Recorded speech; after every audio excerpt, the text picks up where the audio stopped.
Hello student, आज हम statistics का नेक्स्ट चैप्टर है कोरिलेशन एंड रिग्रेशन। तो कोरिलेशन एंड रिग्रेशन के बारे में जो है हम बताएंगे। कोरिलेशन क्या है कि कोरिलेशन का मतलब होता है एक संबंध कि कोई एक एक्स राशि वाई राशि के साथ कैसे संबंधित है। तो ये रिलेशन जो होता है टू टाइप्स का हो सकता है। तो इसका मतलब कोरिलेशन भी हमारा टू टाइप्स का है कि अगर एक राशि को हम घटाते हैं तो दूसरी राशि भी घटती है, या एक राशि को हम बढ़ाते हैं तो दूसरी राशि भी बढ़ती है, या एक राशि को जब हम घटाते हैं तो दूसरी राशि बढ़ती है, या एक राशि को जब हम बढ़ाते हैं तो दूसरी राशि घटती है। यानी इस तरीके से ये जो कोरिलेशन होता है वो दो प्रकार का होता है। एक पॉजिटिव कोरिलेशन होता है और एक नेगेटिव कोरिलेशन होता है। पॉजिटिव कोरिलेशन है कि जैसे प्रेशर और वॉल्यूम हमने लिया P और V, तो V is inversely proportional 1/P, यानी प्रेशर और वॉल्यूम में हमारा इनवर्सली प्रोपोर्शनल का चिन्ह है कि जब हम P बढ़ाएंगे तो V घटेगा, या हम जब P घटाएंगे तो V घटेगा। तो ऐसा जो कोरिलेशन है वो हमारा नेगेटिव कोरिलेशन कहलाता है।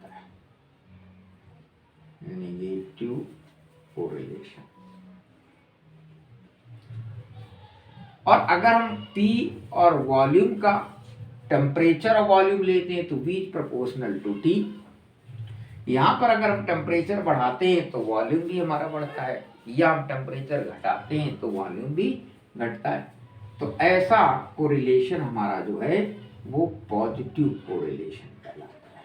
Positive correlation. तो इस प्रकार से कोरिलेशन हमारे दो प्रकार के हैं कि एक पॉजिटिव कोरिलेशन होता है और एक नेगेटिव कोरिलेशन है। और कोरिलेशन है क्या? कोरिलेशन एक रिलेशनशिप है बिटवीन टू वेरिएबल।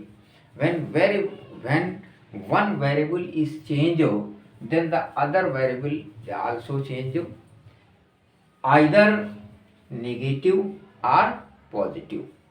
या तो इनवर्सली प्रोपोर्शनल होगा या फिर डायरेक्टली प्रोपोर्शनल होता है। तो इस प्रकार से कोरिलेशन हमारा दो प्रकार का है, नेगेटिव कोरिलेशन और एक पॉजिटिव कोरिलेशन। तो नेगेटिव और पॉजिटिव कोरिलेशन में हमने जैसे बताया, तो एक परसो कांस्टेंट जो है, अब इसी से हम देखेंगे कि कोएफिशिएंट ऑफ कोरिलेशन क्या है। कोएफिशिएंट ऑफ कोरिलेशन,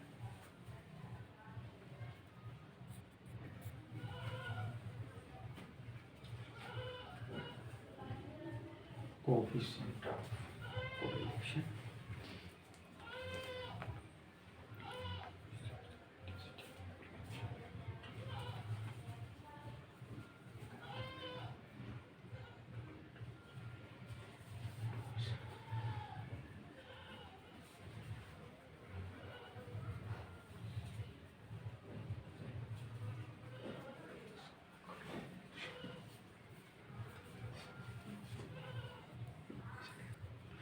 तो कोएफिशिएंट ऑफ कोरिलेशन क्या है? To measure the intensity of correlation, to measure the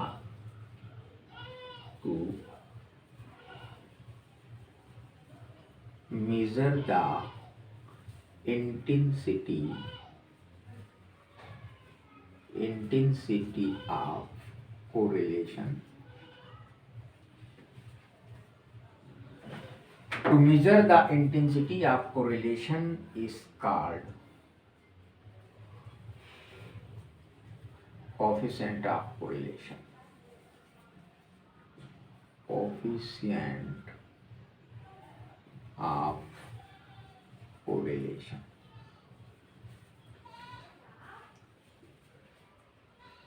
Correct, to measure the intensity of correlation is called coefficient of correlation। इस पे कार्लो पियर्सन ने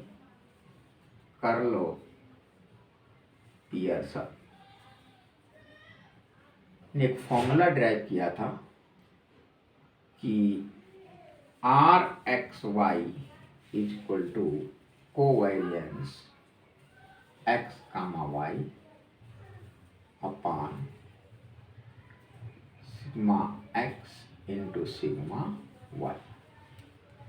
इसका जो रेशियो होता है कोवेरियंस एक्स कामा वाई और सिग्मा एक्स सिग्मा वाई का जो रेशियो है, इस रेशियो को इन्होंने कोफिशिएंट ऑफ कोरिलेशन डिनोट किया था। और इस कोफिशिएंट ऑफ कोरिलेशन को r x Y is equal to covariance x y upon sigma x sigma y से फॉर्मूले को ड्राइव किया था। और ये r x y covariance x y क्या है? Covariance of x Y is equal to E x minus x bar into E और वाई माइनस वाई बार, ये हमारा जो है कोवेरियंस है। और sigma X and sigma Y ये स्टैंडर्ड डेविएशन है, स्टैंडर्ड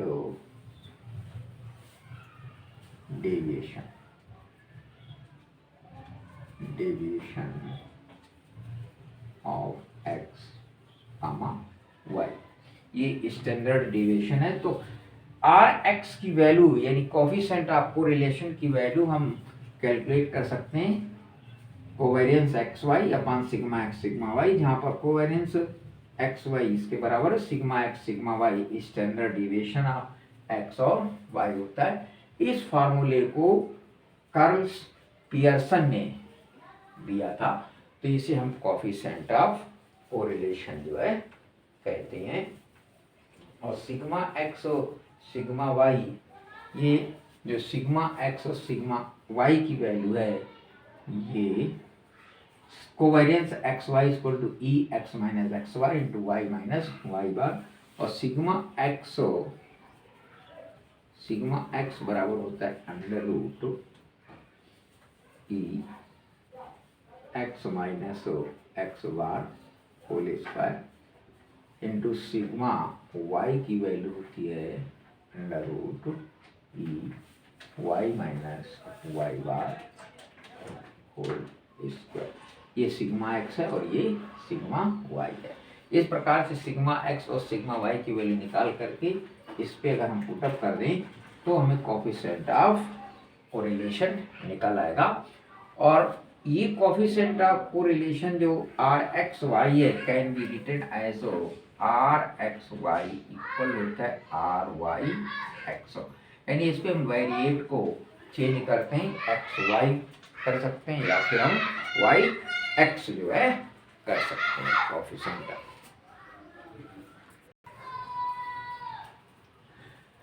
तो देखो इस कोरिलेशन संबंधी कुछ assumptions for Pearson coefficient correlation है। एज्यूम्शंस हमारे क्या होते हैं? नंबर फर्स्ट है if correct two variable are linearly related, यानी दो वेरिएबल हमारे लीनियरली रिलेटेड होने चाहिए। कोरिलेशन हमने अभी बताया कि it is said to be if in two variables, if change in one variable then appears change of the other variable, then it is called correlated। Correct two variable are linearly related होना चाहिए। Number दूसरा assumption है कि two variable are affected by number of independent cases, कि दो variable हमारे affected होंगे by number of independent cause से। तीसरा है कि the variable are random, variable हमारे रैंडम होने चाहिए। कुछ इसकी प्रॉपर्टीज भी होती हैं कोरिलेशन की, यानी आर एक्स वाई की। पहली प्रॉपर्टी है कि it is bear the same sign as that of covariance. जैसा कोवेरियंस का साइन होता है वैसा ही इसका भी साइन होगा। Gives the direction and magnitude of the correlation, जो कि डायरेक्शन और मैग्नीट्यूड बताएगा। कोरिलेशन बिटवीन टू वेरिएबल, यानी दो वेरिएबल के बीच हमारी डायरेक्शन और मैग्नीट्यूड क्या है उसको बताता है। दूसरे, इट इज प्योर नंबर। ये प्योर नंबर हमें मिलता है, इसकी कोई यूनिट नहीं होती है, देयर इज नो यूनिट।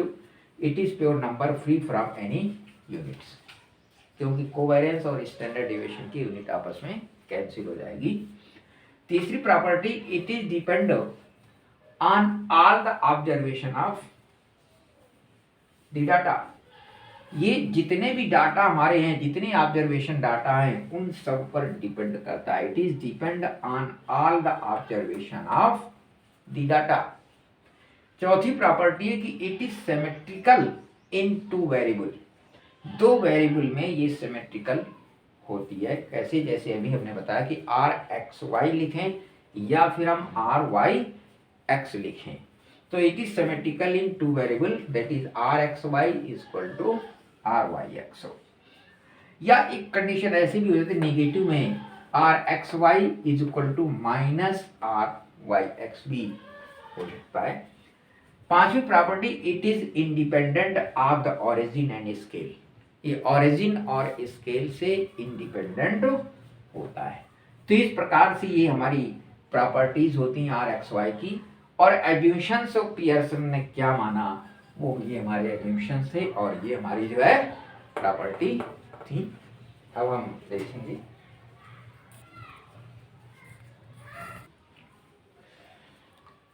तो जैसे अभी हमने बताया था कि इस पे स्केल और ओरिजिन इंडिपेंडेंट रहते हैं, कि आर एक्स वाई की वैल्यू आर वाई एक्स की वैल्यू के बराबर होता है। इसको प्रूव करने के लिए सपोज किया हमने, suppose that the origin 0,0 being shifted to A B. मान लिया कि 0,0 को ओरिजिन को हमने शिफ्ट कर दिया ए और बी पे, and the scale of measurement of x Y, और एक्स वाई की स्केल ऑफ मेजरमेंट जो है have been dividing by H and K. Let our new variable, तो हमारे जो नए वेरिएबल हैं u और v मान लो बन जाते हैं, सच दैट, तो u बराबर होगा x माइनस ए अपान एच और v बराबर होगा y माइनस बी अपान के। अब हम देखेंगे कोवेरियंस y, वेरियंस x और वेरियंस y की वैल्यू लगाएंगे। तो कोवेरियंस एक्स वाई बराबर होता है E x minus x bar into y minus Y बार। अब हम इस पे x और x बार की वैल्यू जो है पुट करेंगे, तो E u h plus a minus u bar h plus a, इसकी हमने पुट की v k plus B minus v bar के प्लस बी। इसका हमने थोड़ा सिंप्लीफिकेशन किया, तो E u h minus u bar h v k minus B bar k equal to H के हम कॉमन ले सकते हैं, ई यू माइनस यू बार और वी माइनस वी बार। ये चीज हमारी कोवेरियंस यू और वी की आ गई, एच के हमारा कॉमन हो गया, तो ये कोवेरियंस आ गया हमारा। ठीक, इसी तरीके से वेरिएंस x और वेरिएंस y निकालेंगे। वेरिएंस x निकालेंगे, वेरिएंस x बराबर होता है E x minus x bar का होल स्क्वायर। अब x और x बार की वैल्यू हम u v में पुट करेंगे, E u h plus a minus u bar h plus a का होल स्क्वायर। इसको थोड़ा सा सॉल्यूशन करेंगे, तो E h u minus u bar का whole square equal to H square E u minus u bar का whole square. H square common है, इस चीज को हम सिग्मा यू स्क्वायर कह सकते हैं। ठीक, इसी तरह वेरिएंस y को E Y minus Y bar का होल स्क्वायर, इसको E V K plus B minus B bar के प्लस बी का होल स्क्वायर करेंगे, तो ई के वी माइनस बी बार का होल स्क्वायर, के स्क्वायर अलग हो जाएगा, E V minus B bar का होल स्क्वायर। ये वैल्यू हमारी आ जाएगी सिग्मा वी की, यानी के स्क्वायर सिग्मा वी। अब फॉर्मूला हमारा होता है R x Y equal to covariance x Y और वेरियंस एक्स वेरियंस वाई, या इसी को हम बोलते हैं आर एक्स और सिग्मा वाई। तो इसकी वैल्यू हम पुट कर देंगे, कोवेरियंस एक्स वाई के स्थान पर ये वैल्यू लगा देंगे और वेरियंस एक्स वेरियंस वाई के स्थान पर ये और ये वैल्यू पुट कर देंगे। तो H K covariance U V under root H square sigma U square फिर under root K square sigma V square, ये सोल्यूशन ये चीज़ क्या आ जाएगी हमारी are you V H K upon under root H square K square, H K हमारे जो है कैंसिल हो जाएंगे।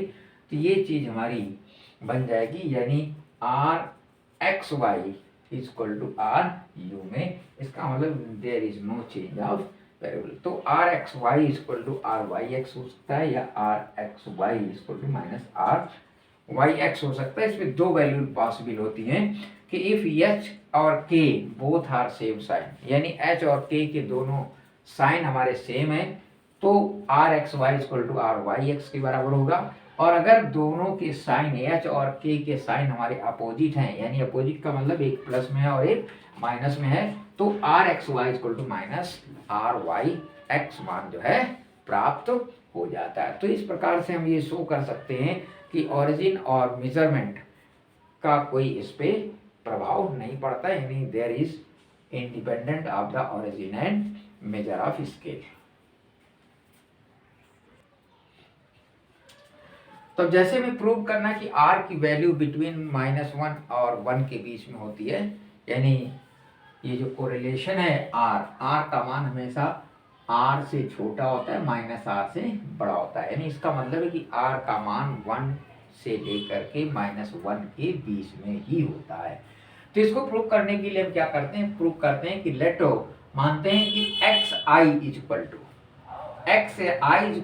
X I minus x bar upon sigma X, ये हमारा एक्स आई का मान है। इट गिव्स अगर इसका स्क्वायर करेंगे तो सिग्मा की वैल्यू आई से लेकर के आई इक्वल टू 1 to n तक, यानी मान लो डाटा हमारे 1 to n तक है, तो एक्स स्क्वायर इक्वल टू जाएगा सिग्मा आई टू एन और एक्स माइनस एक्स बार का whole square upon sigma X का स्क्वायर, यानी इसका हमने स्क्वायर कर दिया, इसका स्क्वायर किया और ये एन सिग्मा एक्स स्क्वायर ये कैंसिल हो जाएंगे, हमारा एन वैल्यू बचेगी। ये इक्वेशन नंबर फर्स्ट बन गई। इसी प्रकार से हम एज्यूशन करेंगे y i equal to y i minus Y bar upon sigma Y, ये भी हमारा sigma I to 1 to n sigma y square equal to हो जाएगा sigma i equal to 1 to n y minus Y bar का whole square upon sigma y square.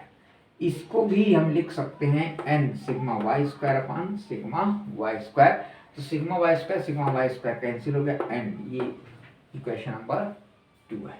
अब हम with this एज्यूम्पशन we get, इस एज्यूम्पशन से जो हमने माना था इससे हमें क्या प्राप्त हो रहा है कि r इज इक्वल टू, हम जानते हैं कि कोवेरियंस एक्स वाई अपान वेरियंस एक्स और वेरियंस वाई, तो वेरियंस कोवेरियंस एक्स वाई क्या होता है, E x minus x bar y minus Y bar और सिग्मा एक्स सिग्मा वाई, ये हमारा फॉर्मूला है कोरिलेशन का।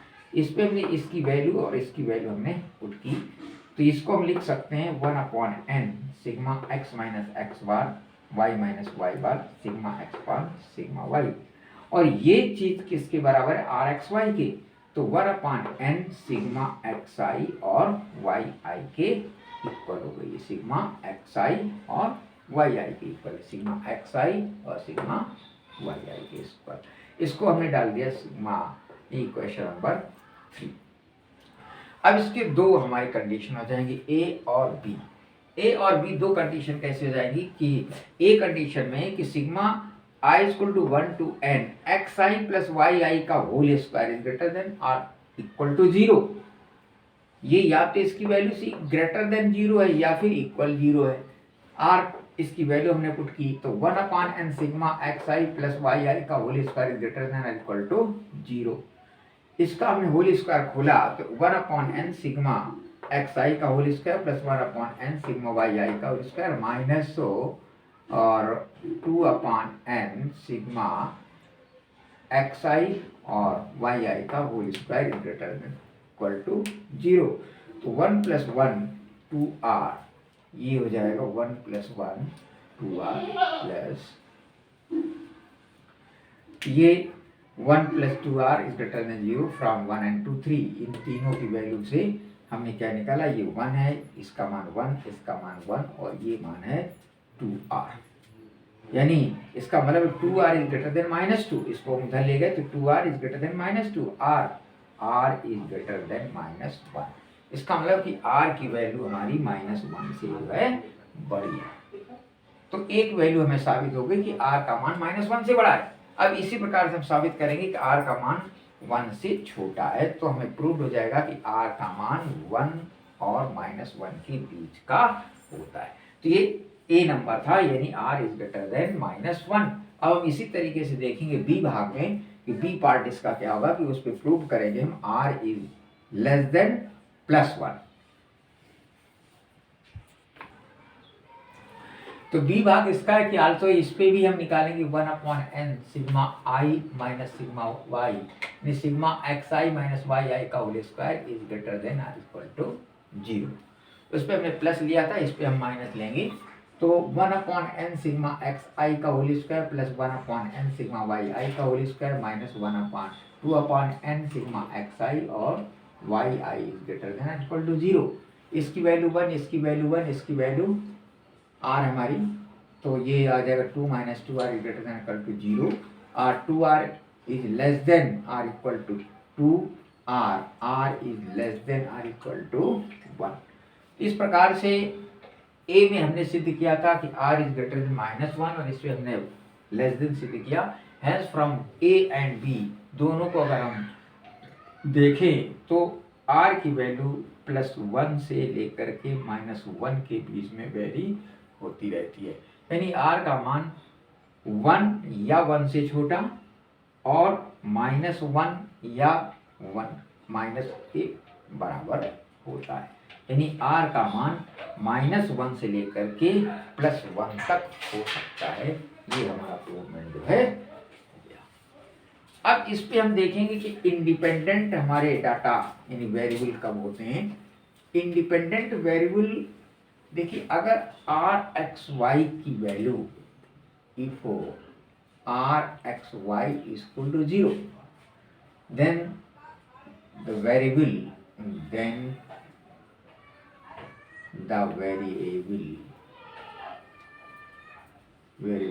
are called independent variable।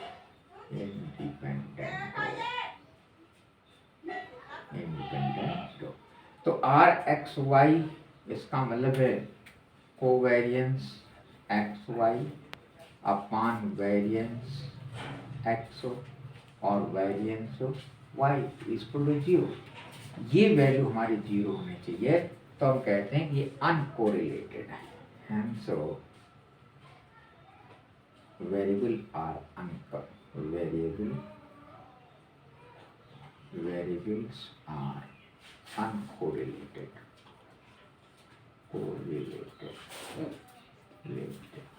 तो वेरिएबल हमारे अनकोरिलेटेड हो जाते हैं। तो कोरिलेटेड कब होंगे, जब r(x) की वैल्यू +1 से लेकर के -1 के बीच की होगी, और अगर r की वैल्यू हमारी 0 आती है तो इसका मतलब वो वेरिएबल हमारे कोरिलेटेड नहीं है।